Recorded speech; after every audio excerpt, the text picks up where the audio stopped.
Couple of things. The first thing is beer, and the second one is a dish that I'm going to cook for you today, which are fantastic Belgian mussels. The thing that I love about this dish is we're going to cook it all in one pot. That keeps it really, really simple.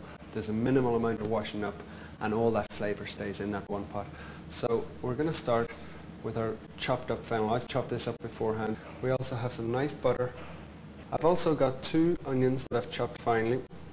I have a little bit of Dijon mustard, which is going to give it that little bite to the mussels, and I've chopped up 1 stick of celery. Next thing I have is some Pernod. Now Pernod is a French drink that if you smell it, it's got a wonderful, really strong aniseed, licorice type flavour, and that's going to perfume the mussels as well.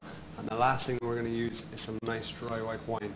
So the first thing that I have to do is I have to chop up a clove of garlic. You're going to give it 1 swift motion like that, literally 1 piece. What you want to do is there's a little piece of a root there. You just want to chop that out.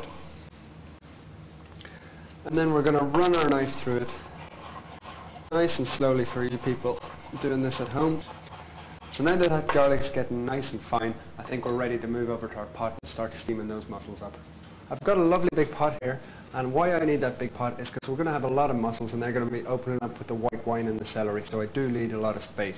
Now I'm ready to start frying the vegetables. First thing that I'm going to do is I'm going to use a few knobs of butter.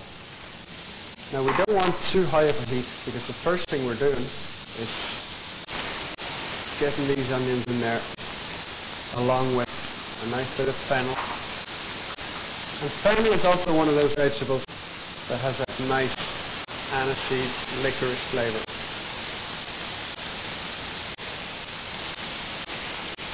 We're going to get our nice clove of garlic, and the last vegetable that we need is our celery. So once that's in, we can start moving it around with a wooden spoon. And these vegetables are going to take about 2 minutes to colour up. We want to get them nice and translucent. We're not looking for too much colour on there. They're really just going to provide the background flavour for all the mussels. So after 2 minutes, we can see that those vegetables are starting to soften up nicely. The next ingredient that's going to go in is our mustard. And the mustard will give the mussels a lovely little background kick that's not going to be too strong at all, but it'll still be there. You'll be able to taste it.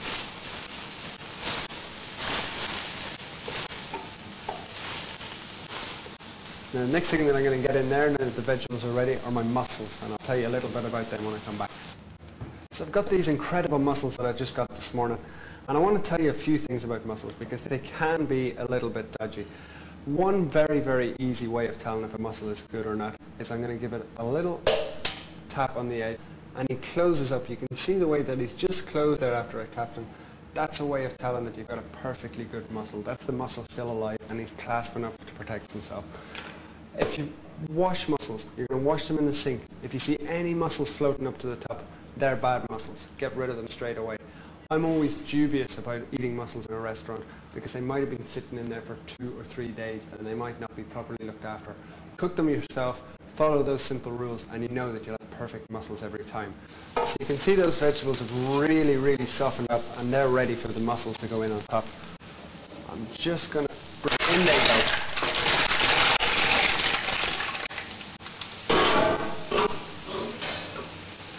So they're in there, and as I said before, there's great flavours in there already from the fennel.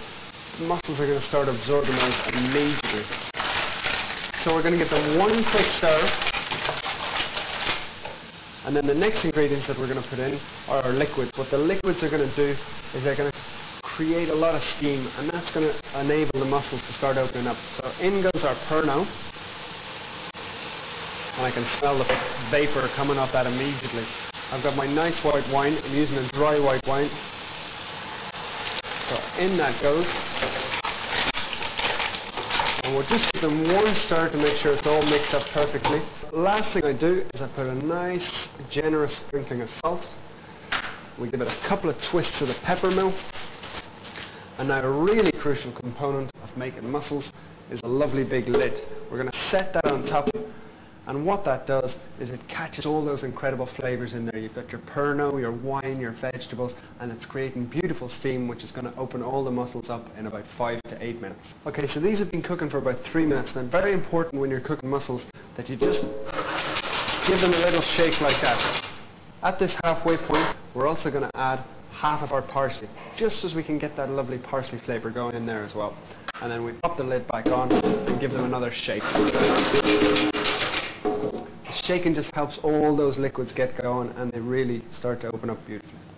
So these have been on for 6 minutes. We're going to give them one last shake, and I'm going to look in there and see that beautiful steam coming out. That's a sure sign that they've been cooking really nicely. Now if you look in there, you can see that they've all opened up really, really nicely. So all we have to do is put our romaine and parsley in on top of there, give them one last shake, and then we're ready to serve. So we'll just lift them over here. So that's them. If I put my head over there, I get an incredible, incredible strong Pernod, parsley, really nice dish that we've cooked in one pot, but all the flavours have remained in there. I think we're ready to serve them.